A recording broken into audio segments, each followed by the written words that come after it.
Bismillahirrahmanirrahim. Assalamu alaikum. I am Sultan Mahmood and we are discussing normal distribution nowadays. कल मैंने normal distribution की shape के मुताल्लिक बात की थी और मैंने ये बताया था कि shape of the normal distribution depends upon two parameters mu and sigma.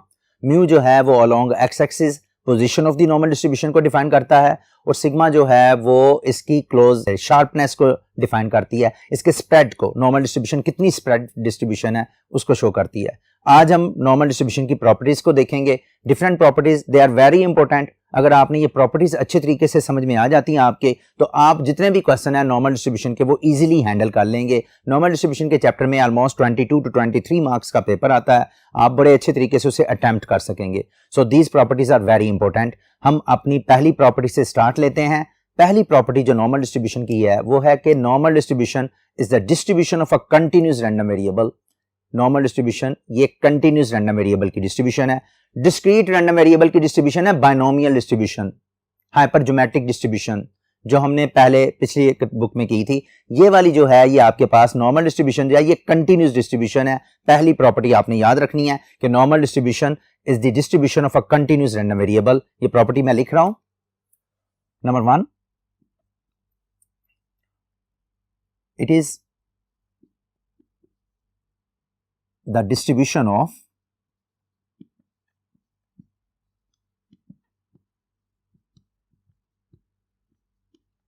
continuous random variable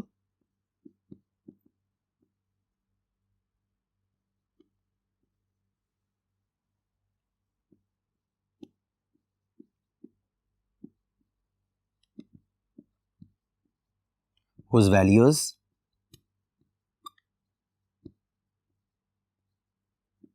range from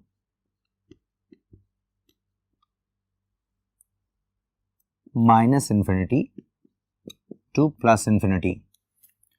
यानी कि ये कंटिन्यूस रैंडम वेरिएबल की डिस्ट्रीब्यूशन है जिसकी वैल्यू माइनस इन्फिनिटी से प्लस इन्फिनिटी लिख सकते हैं. दैट इज एक्स अगर कंटिन्यूस रैंडम वेरिएबल है तो इसकी वैल्यू माइनस इन्फिनिटी से प्लस इन्फिनिटी तक मूव करती है. माइनस इन्फिनिटी से प्लस इन्फिनिटी तक. एक चीज तो ये क्लियर होगी, ये कंटिन्यूस रैंडम वेरिएबल की डिस्ट्रीब्यूशन है, डिस्क्रीट की ये नहीं है. दूसरी चीज number 2, total area under the normal curve is 1. कोई भी कंटिन्यूस डिस्ट्रीब्यूशन हो उसका टोटल एरिया 1 ही के इक्वल होता है. ये दूसरी प्रॉपर्टी लिख लेते हैं. टोटल एरिया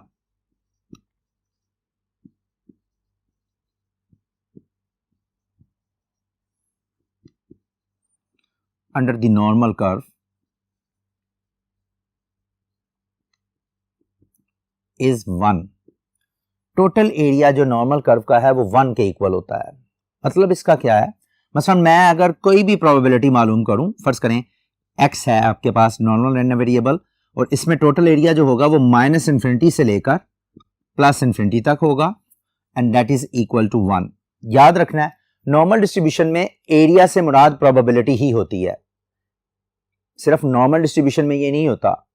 आपको याद होगा हमारी फर्स्ट बुक में हमने ये कहा था कि कोई भी कंटिन्यूस रैंडम वेरिएबल हो, उसकी कोई भी डिस्ट्रीब्यूशन हो, उसमें जब हम प्रोबेबिलिटीज निकालते हैं तो प्रोबेबिलिटी निकालने का मतलब कर्व के अंदर एरिया ही फाइंड आउट करना होता है.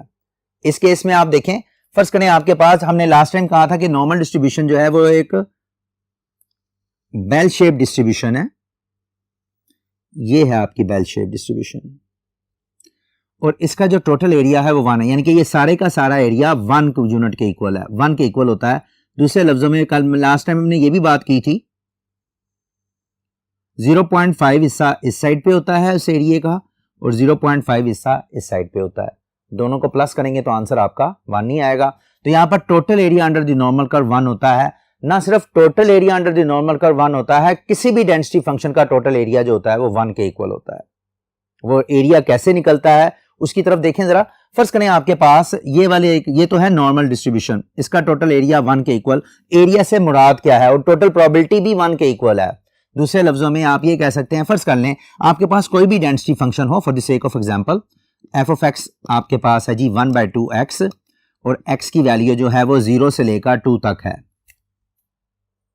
जैसे नॉर्मल डिस्ट्रीब्यूशन का एक डेंसिटी फंक्शन है, फर्ज करें ये डेंसिटी फंक्शन है नॉर्मल डिस्ट्रीब्यूशन का, f of x is equal to 1/2 1/σ 2 pi e raise to power minus half x minus mu over sigma square, और साथ में ये x की वैल्यू जो है वो माइनस इन्फिनिटी से लेकर प्लस इन्फिनिटी तक। आप सिमिलरिटी देखें, ये डेंसिटी फंक्शन है, इस डेंसिटी फंक्शन की रेंज ये दी हुई है, ये हमारा नॉर्मल डिस्ट्रीब्यूशन का डेंसिटी फंक्शन है, इस नॉर्मल डिस्ट्रीब्यूशन के डेंसिटी फंक्शन की रेंज ये दी हुई है। आपने जब बात जहन में रखनी है कि यहां पर अगर फर्ज करें मैं इस डेंसिटी फंक्शन को, ये जो आपके पास दिया हुआ है एफ ऑफ एक्स का, इसको अगर मैं 0 से लेकर 2 तक 1/2 एक्स डी ऑफ एक्स, ये एरिया निकाल लूं, एरिया निकालने का तरीकाकार थ्रू इंटीग्रेशन अगर मैं एरिया निकालता हूं तो ये मेरा इंटरवल दिया जाता है, 0 से लेकर 2 तक इंटरवल है, 0 से लेकर 2 तक इंटरवल है, डेंसिटी फंक्शन क्या है वो ये है, तो आपका आंसर हमेशा 1 निकलेगा। Your answer will always be 1। Similar is the case, आप चेक भी कर सकते हैं if you have an idea of integration. Integration में सिंपली ये होता है, ये 1/2 आप साइड पे कर लें, यहां पर आपके पास x को जब आप इंटीग्रेट करेंगे तो this will be your x square divided by 2, और आप इसके ऊपर ये लिमिट अप्लाई कर दें 0 से 2 तक की। यहां पर जब आप करेंगे तो ये 1/2 आ जाएगा, और यहां पर आपके पास आ जाएगा, जब 1/2 ये वाला है, 2 को इधर रखेंगे तो ये 4 आ जाएगा, 4/2 माइनस 0। यहां पर आप देखें ये क्या निकलता है, ये आ जाएगा जी 1/2 इंटू, इसको इसके साथ काटेंगे तो ये 2 आ जाएगा, तो योर आंसर इज 1 आ जाएगा। So total area under the curve is 1। I have taken only the example, मैंने सिर्फ एग्जांपल बताई है आपको कि आप अगर टोटल एरिया किसी भी डेंसिटी फंक्शन का टोटल एरिया निकालेंगे, उसकी जो रेंज दी हुई है एक्स की वैल्यू, उसकी जो रेंज दी हुई है उसके ऊपर इंटीग्रेट करेंगे उस डेंसिटी फंक्शन को, तो आपका टोटल एरिया 1 ही के इक्वल निकलेगा।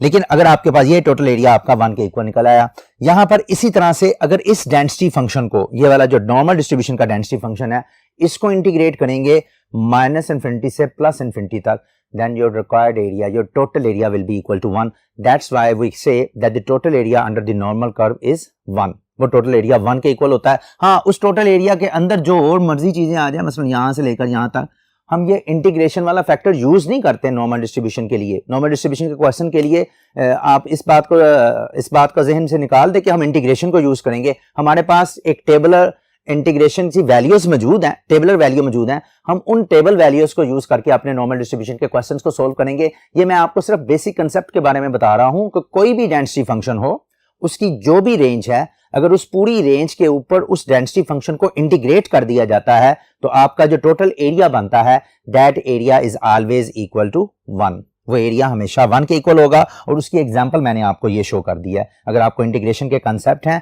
तो इस एग्जांपल को फॉलो करते हुए आपका टोटल एरिया 1 के इक्वल निकलता है। दैट इज नॉर्मल डिस्ट्रीब्यूशन का जो टोटल एरिया है वो 1 है। ये सारी चीज जो है ये आपकी अंडरस्टैंडिंग के लिए है। This is not the part of the property, this is the part of understanding, सिर्फ अंडरस्टैंडिंग के लिए कि total area under the curve से 1 से मुराद ये है। माइनस इन्फिनिटी से लेकर प्लस इन्फिनिटी तक आप प्रोबेबिलिटी निकालें तो आपका आंसर जो है वो 1 के इक्वल आता है। नेक्स्ट आपके पास जो है, ये तो है total area under the curve 1। एक आ गया आपके पास, पहली प्रॉपर्टी आ गई कि ये कंटिन्यूअस डिस्ट्रीब्यूशन है। तीसरी प्रॉपर्टी पे हम आते हैं कि जो मैक्सिमम ऑर्डिनेट है। अब ऑर्डिनेट से क्या मुराद है? डेंसिटी फंक्शन की जब हमने बात की थी तो ऑर्डिनेट मैंने बताया था कि ऑर्डिनेट बुनियादी तौर पर height of the normal distribution है। मसलन मैं ये कहूंगा दिस इज माय ऑर्डिनेट, ये हाइट जो है ये ऑर्डिनेट है। इधर ऑर्डिनेट कम हो रहा है, इधर ऑर्डिनेट कम हो रहा है। अगर फर्ज करें यहां पर मैं लगाऊं ये ऑर्डिनेट कम है, ये भी, ये इधर से इस तरह से ये वाला भी ऑर्डिनेट कम है। ये हाइट जो आ गई, लाइन जो आपको नजर आ रही है, ये वाली लाइन, वर्टिकल लाइन, यानी कि ये हाइट जो है वो कम होती जा रही है। इधर जो आप आगे मूव करते हैं, इधर से आगे मूव करते हैं, ये ज्यादा, तो मैक्सिमम हाइट जो है वो यहां पर है। मैक्सिमम हाइट कितनी होती है नॉर्मल डिस्ट्रीब्यूशन की, ये हम करने लगे हैं।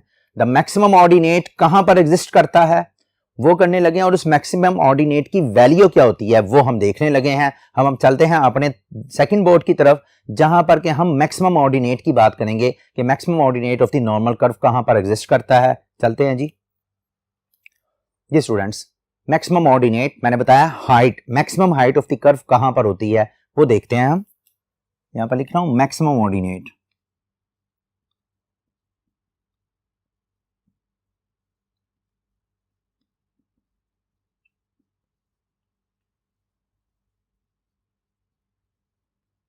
of normal curve exist at x is equal to mu. and its value is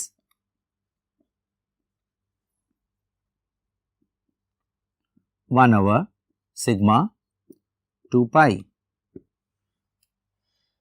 x is equal to mu के ऊपर आपका मैक्सिमम ऑर्डिनेट एग्जिस्ट करता है और इसकी वैल्यू जो है वो म्यू के ऊपर x is equal to mu के ऊपर फॉल करती है. x is equal to mu पे ये कैसे फॉल करती है हम चेक करते हैं. फर्स्ट करें आपके पास ये डेंसिटी फंक्शन है f of x is equal to density function आपके पास है जी 1/sigma 2 pi e raised to power minus half x minus mu over sigma square. Now remember this is your density function और इसी density function ये basically height है आपकी. इसी density function में जब मैं x की जगह पर म्यू पुट कर देता हूं, ये वाला फर्स्ट करें मैं x की जगह पर म्यू पुट करता हूं, यहां पर आ जाएगा f of mu is equal to 1/sigma 2 pi into e raised to power minus half mu minus mu. x की जहां पर म्यू प्लेस कर दें, mu minus mu over sigma square. देखिए म्यू माइनस म्यू जो होगा वो 0 हो जाएगा, 0 2 पे डिवाइड होगा 0. आपके पास 1/sigma 2 pi e raised to power 0 and that is equal to 1/sigma 2 pi. So this is how you can find the maximum ordinate of the normal curve. कि आप उसका ऑर्डिनेट मालूम करना चाहते हैं, x की जहां पर वो वैल्यू पुट करें म्यू की, x की यहां पर म्यू पुट करें, आपके पास मैक्सिमम ऑर्डिनेट आ जाएगा.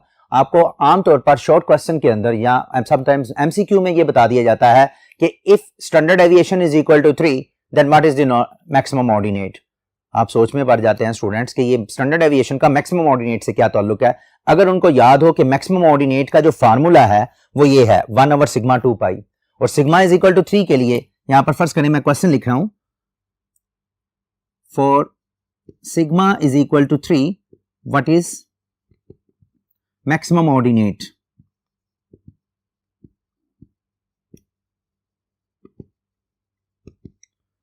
जी स्टूडेंट्स अगर सिग्मा 3 है तो मैक्सिमम ऑर्डिनेट क्या होगा, आप यहां पर लिख देते हैं जी मैक्सिमम ऑर्डिनेट इक्वल्स 1/सिग्मा की जहां पर 3 पुट कर दें, 2 पाई कर लें, इसको डेसिमल में निकाल लें तो this is your maximum ordinate. आपके लिए सिंपल सा क्वेश्चन आ जाता है, लेकिन डिपेंड करता है कि आप लोगों ने पढ़ा हो, आप लोगों ने याद किया हो इसकी प्रॉपर्टी को कि मैक्सिमम ऑर्डिनेट में सिग्मा इंक्लूड होता है. अगर आपके पास जनरल नॉर्मल डिस्ट्रीब्यूशन है, स्टैंडर्ड नॉर्मल डिस्ट्रीब्यूशन का मैक्सिमम ऑर्डिनेट डिफरेंट होता है, उस पर जब मैं बात करूंगा हम अपने नेक्स्ट लेक्चर के अंदर स्टैंडर्ड नॉर्मल की भी बात करेंगे. जनरल नॉर्मल डिस्ट्रीब्यूशन के अंदर जो मैक्सिमम ऑर्डिनेट है 1/sigma 2 pi है. अगर सिग्मा अवेलेबल हो तो मैक्सिमम ऑर्डिनेट निकाला जा सकता है. ये मैक्सिमम हाइट होती है कि कर्व की मैक्सिमम हाइट कहां पर है. दूसरे लफ्जों में ये सिचुएशन कुछ ऐसी है, ये यहां पर x is equal to mu के ऊपर ये फॉल करता है और ये इसकी हाइट जो है वो ये होती है, ये वाली हाइट आप यूं समझ लें कि यहां से लेकर यहां तक की जो हाइट है वो आपके पास है 1/sigma 2 pi. This is your maximum ordinate. Clear. अब यहां पर आपके पास जो है दूसरे लफ्जों में आप ये कह सकते हैं कि मैक्सिमम ऑर्डिनेट के जो कोऑर्डिनेट्स बनेंगे ना, ये वाले ये कोऑर्डिनेट ये बनेंगे जी म्यू और दूसरा है 1/sigma 2 pi. ये वाला पॉइंट जो है वो इस तरह से निकलेगा आपके पास. Maximum ordinate of the normal curve का भी हमें पता चल गया. नेक्स्ट है आपके पास अब मैक्सिमम ऑर्डिनेट. हमने 3 प्रॉपर्टीज अभी तक डिस्कस की हैं. एक कि नॉर्मल डिस्ट्रीब्यूशन जो है वो कंटिन्यूस रैंडम वेरिएबल की डिस्ट्रीब्यूशन है और जो कंटिन्यूस रैंडम वेरिएबल है वो -∞ से +∞ तक चलता है, पहली. दूसरी property total area under the normal curve जो है वो 1 होता है, ये भी मैंने आपको बता दिया. तीसरी प्रॉपर्टी जो मैक्सिमम ऑर्डिनेट इसका फॉल करता है वो 1/sigma 2 pi पे फॉल करता है, ये भी हमने देख लिया. चौथी प्रॉपर्टी ये इसकी थर्ड प्रॉपर्टी के तौर पर आप लिख लें, maximum ordinate of the normal curve is this, ये इसकी तीसरी प्रॉपर्टी है. And this is your third property ends over here. ये सारा जो है ये हमारी अंडरस्टैंडिंग है, ये सारी की सारी अंडरस्टैंडिंग है, ये प्रॉपर्टी का हिस्सा नहीं है. जब आपको एग्जाम के अंदर प्रॉपर्टी के मुताल्लिक आ जाए कि प्रॉपर्टी को लिखे तो आपने यही लिखना है, सिर्फ ये 2 लाइनें, ये 3 लाइनें जो आपको नजर आ रही हैं. इसी तरह से आपके पास ये सारा हिस्सा जो है ये सिर्फ अंडरस्टैंडिंग के लिए है कि मैक्सिमम ऑर्डिनेट बनता कैसे है. ये मैं अंडरस्टैंडिंग इसलिए कर रहा हूं, वैसे तो आप बुक से भी रट्टा लगा लेंगे, लेकिन हमारा मकसद ये होता है कि आप जब क्वेश्चंस की तरफ आएंगे, न्यूमेरिकल क्वेश्चंस की तरफ आएंगे, वहां पर आपका कॉन्सेप्ट बिल्कुल क्लियर होना चाहिए. और आपको जो भी क्वेश्चन आ जाए, अगर आपका कंसेप्ट प्रॉपर्टीज के हवाले से क्लियर है तो आप वो कंसेप्ट जो है इजीली अपने उस क्वेश्चन को टैकल कर सकते हैं. हम आते हैं अपनी चौथी प्रॉपर्टी की तरफ, नंबर 4.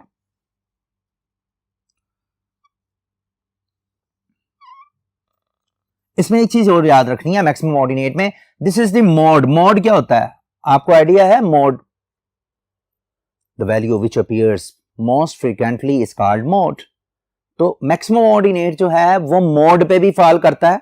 बाज़ कहता है the maximum ordinate of the normal distribution falls at mode.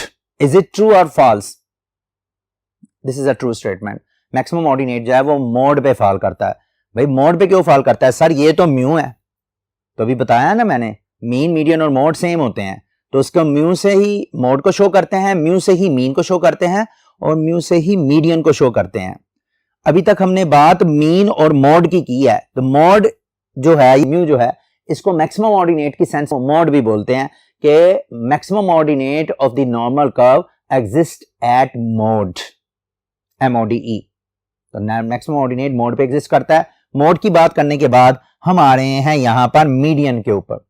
सारी बात है, मीडियन भी तो कोई चीज है ना, और मीडियन का हमें आइडिया है कि 50% values falls below the median और 50% values falls above the median. तो यहां पर हम दो चीजें, इस प्रॉपर्टी के अंदर 3-4 चीजें जो है हम इकट्ठी करेंगे जो कि आपस में रिलेटेड हैं। तो इसमें आपके पास जो है चौथी प्रॉपर्टी जो है वो है जी मीडियन,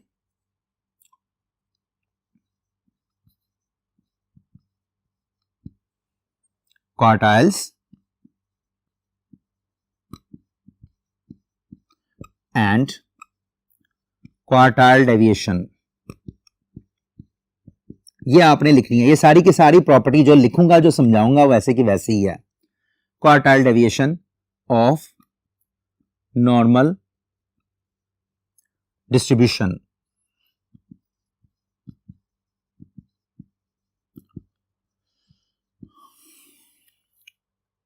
चीजें याद रखनी है, पहले समझ लें बात को। फर्ज करें आपके पास ये एक लाइन है, आप यूं समझ लें कि ये x की वैल्यूज चल रही हैं। मैं यहां पर लिख रहा हूं ये वाली जो इसका मिडल ले रहा हूं, x की वैल्यूज का मिडल। आप यूं समझ लें ये कोई x की एक वैल्यू है। x की वैल्यूज के इधर जो है वो 0.5 या 50% एरिया फॉल कर रहा है, 50% ऑफ द वैल्यूज, और 50% ही इधर हैं, ज़हन में रखना। अब इसको अगर मैं पॉइंट की शक्ल में लिखूं तो मैं यूं लिखता हूं,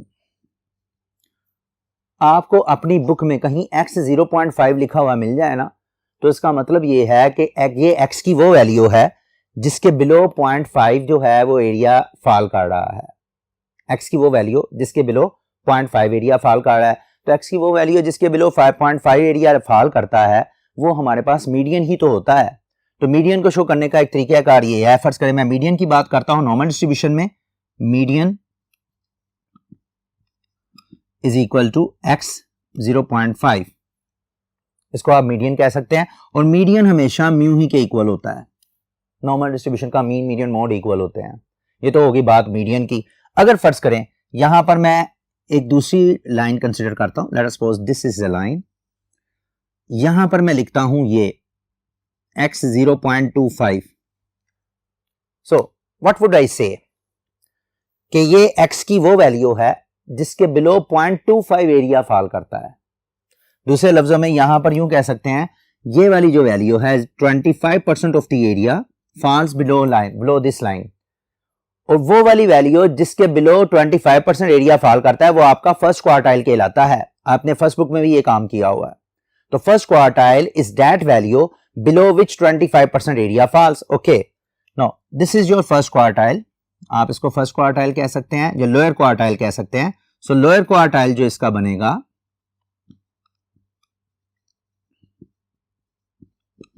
उसको लिखने का तरीका पहले 0.25, और उसके लिए आपने पास जो है x 0.025 is equal to mu minus 0.6745 sigma.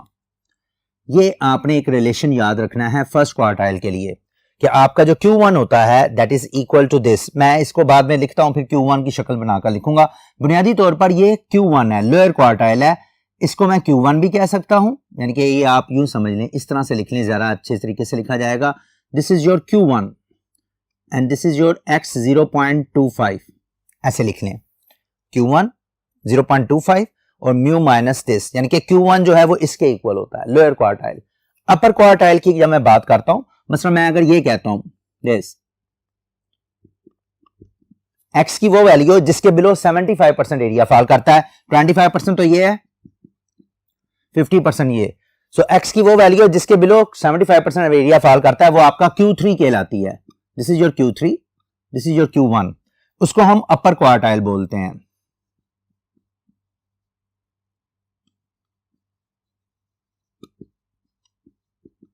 Q3 आप इसको x 0.75 भी लिख सकते हैं। ये मैं नोटेशन इसलिए यूज कर रहा हूं कि आप जब बुक पढ़ेंगे ना तो उसमें कहीं आपको कंफ्यूजन ना हो जाए। उसमें सिर्फ Q1 और Q3 यूज नहीं किया हुआ, उसने सिर्फ 0.25 और 0.75 यूज किया हुआ है। मतलब उसका यही है Q1 और Q3। Q3 आपके पास आता है इस केस में म्यू प्लस 0.6745 सिग्मा। ये एक परमानेंट फैक्टर है जिसको आपने याद रखना है। हम जब नॉर्मल डिस्ट्रीब्यूशन के न्यूमेरिकल क्वेश्चन सोल्व करेंगे तो वहां पर हम ये प्रूफ भी करेंगे कि आपके पास 0.6745 सिग्मा कैसे निकलता है। ये सारा सिलसिला है। Q1 जो है वो म्यू1 माइनस म्यू3 है, म्यू1 माइनस 0.6745 सिग्मा है, और Q3 जो है वो म्यू प्लस 0.6745 सिग्मा है। ये तो आपके पास हो गए मीडियन और दोनों क्वार्टाइल्स। आपको याद होगा मीडियन भी तो एक क्वार्टाइल है ना, इसको क्या बोलेंगे? एनी वन ऑफ यू जी प्लीज जहन पे जोर दें। मीडियन को क्या बोलते हैं? ये भी एक क्वार्टाइल है। This is your middle quartile, this is your second quartile. ये आपके पास एक लोअर क्वार्टाइल है, ये एक अपर क्वार्टाइल है, ये भी एक क्वार्टाइल है, लेकिन इसको हम क्या बोलते हैं? मिडल क्वार्टाइल कहते हैं। मिडल क्वार्टाइल हो या मीडियन हो, बात एक ही है। लोअर क्वार्टाइल Q1 होता है और अपर क्वार्टाइल Q2। मैं इसको मिडल क्वार्टाइल भी लिख रहा हूं मीडियन को।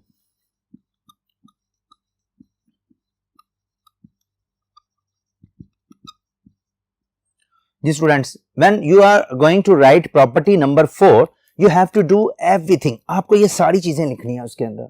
ये आपका अंडरस्टैंडिंग ही नहीं, ये आपकी मेमोरी के अंदर भी ये चीजें होनी चाहिए और आपने ये याद करके अपने एग्जाम में रिप्रोड्यूस करनी है। Then you will be able to get 2 marks.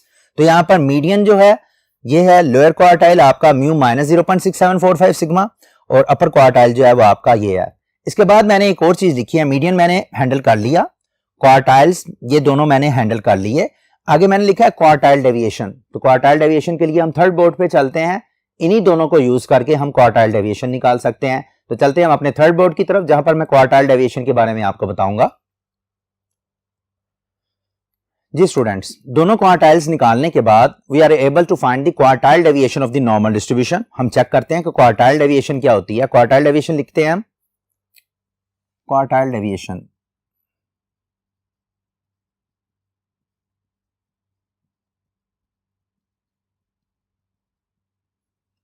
इसको मैं QD से शो करता हूं।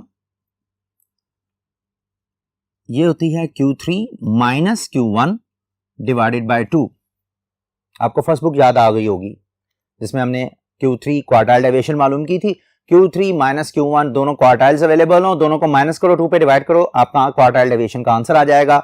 हम अपने यहां पर क्वार्टाइल डेविएशन को इवॉल्व कर लेते हैं कि क्वार्टाइल डेविएशन किसके इक्वल होती है। मसलन मैं यहां पर ये लिखूं ना क्वार्टाइल डेविएशन, क्वार्टाइल डेविएशन में Q3 जो है अभी मैंने लिखा है जी mu plus 0.6745 sigma, minus Q1 जो है वो आपके पास है mu minus 0.6745 sigma divided by 2।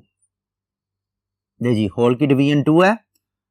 आप यहां पर इसको सिंप्लीफाई कर सकते हैं, mu plus 0.6745 sigma minus mu plus 0.6745 sigma. Mu mu से कैंसिल हो जाएगा, डिवाइडेड बाय 2। एक फैक्टर ये है और एक फैक्टर ये है, दोनों एक जैसे हैं। मैं इसको 2 टाइम्स लिख सकता हूं, 2 टाइम्स 0.6745 सिग्मा डिवाइडेड बाय 2। ये दोनों कैंसिल, आपके पास 0.6745 सिग्मा। आपकी क्वार्टाइल डेविएशन देखें क्या बनती है। Quartile deviation is equal to 0.6745 sigma. And for the sake of simplicity आपको अपनी बुक में क्वार्टाइल डेविएशन इस तरह लिखी हुई मिलेगी 2/3 सिग्मा। अब 2/3 सिग्मा भी 2/3 भी करेंगे तो आपका आंसर यही आएगा 0.67। तो 0.6745 सिग्मा जो है इसको आप अप्रोक्सीमेट वैल्यू भी कर सकते हैं, यानी कि ये दिस इज अप्रोक्सीमेटली 2/3 सिग्मा। तो quartile deviation is equal to 2/3 sigma के इक्वल होती है। आपके MCQ में ये अक्सर आया होता है क्वेश्चन कि quartile deviation of the normal distribution is 3/2 sigma, 2/3 sigma, 1/3 sigma, 1/2 sigma, यानी कि डिफरेंट आपको ऑप्शंस दे देते हैं, तो आपका 2/3 सिग्मा जो है वो क्वार्टाइल डेविएशन के हवाले से आपने याद रखना है। ये तो हो गया आपकी क्वार्टाइल डेविएशन। अगर क्वार्टाइल डेविएशन है तो फिर मीन डेविएशन भी तो होनी चाहिए ना। मीन डेविएशन हम कैसे फाइंड आउट करेंगे? मीन डेविएशन को मालूम करने के लिए अब आते हैं हमारी पांचवी प्रॉपर्टी जो है वो मीन डेविएशन, स्टैंडर्ड डेविएशन भी होनी चाहिए, फिर वेरिएंस भी होना चाहिए। तो ये तीनों चीजें जो हैं हम ये पांचवी प्रॉपर्टी के अंदर इसको कवर अप करते हैं, फिर इसके बाद हम अपने लेक्चर को वाइंड अप करते हैं। देखिए जरा हमारी पांचवी प्रॉपर्टी जो है वो वेरिएंस, स्टैंडर्ड डेविएशन और मीन डेविएशन से रिलेटेड है, उसको देखते हैं। Number 5, property number 5, variance, standard deviation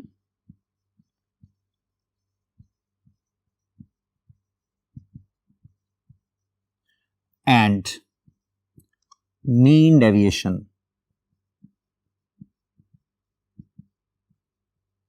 okay, यहां पर हम सिंपली ये लिख देते हैं कि if x is normal random variable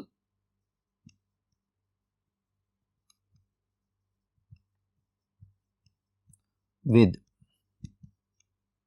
mean mu, then and x is normal random variable with mean mu, then variance of x, एक तो variance of x जो है that is equal to sigma square, variance of x जो है वो sigma square के equal होता है। Standard deviation of x is equal to sigma, इसको हम सिग्मा से डिनोट करते हैं। And finally mean deviation 4/5 sigma, या इसको आप 0.7979 सिग्मा से भी डिनोट करते हैं। तो मीन डेविएशन भी आपने याद रख लेनी है, सिंपल सी बातें हैं। वेरिएंस ऑफ x आपका वेरिएंस ये सिग्मा स्क्वायर, स्टैंडर्ड डेविएशन जो है सिग्मा है और मीन डेविएशन जो है वो 4/5 सिग्मा है। ये भी आपके एमसीक्यू में आता होता है। मोस्टली आपको चीजें याद रखनी पड़ती हैं। एक वो वाला फैक्टर 0.6745 सिग्मा वाला फैक्टर, एक ये वाला 0.6745 या 2/3, और एक ये वाला factor mean deviation is equal to 0.7979 sigma या 4/5 सिग्मा वाला फैक्टर। ये तीन फैक्टर्स याद रखनी है। ये आपकी पहली 5 प्रॉपर्टीज हैं नॉर्मल डिस्ट्रीब्यूशन की।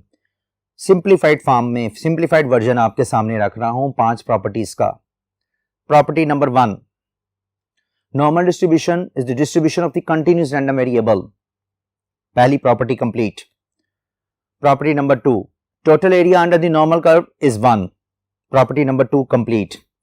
Property number 3, maximum ordinate of the normal distribution falls at mu, mu is considered as mode, only one mode होता है and that is 1/sigma 2 pi, maximum ordinate 1/sigma 2 pi पे fall करता है। Property number 3 complete. Property number 4, median, quartiles और quartile deviation से related है। Median जो है वो आपके वैल्यू का 50% बिलो और 50% अबव। फिर क्वार्टाइल्स में मैंने बात की, first quartile mu minus 0.6745 sigma, third quartile mu plus 0.6745 sigma. इन्हीं दोनों को यूज करके क्वार्टाइल डेविएशन मैंने बनाई, तो मेरे पास आंसर आया 2/3 सिग्मा या 0.6745 sigma. And the final property, standard deviation को सिग्मा से डिनोट करते हैं, वेरिएंस को सिग्मा स्क्वायर से डिनोट करते हैं, और मीन डेविएशन जो है वो आपका 4/5 सिग्मा के इक्वल होता है। These are first 5 properties. आपने बड़े अच्छे तरीके से इनको समझना है, लेक्चर को ध्यान से सुनना है, और फिर हम अगले लेक्चर के अंदर इसकी मजीद प्रॉपर्टीज को लेकर चलेंगे। तब तक के लिए आप अपना ख्याल रखिएगा। अल्लाह हाफिज।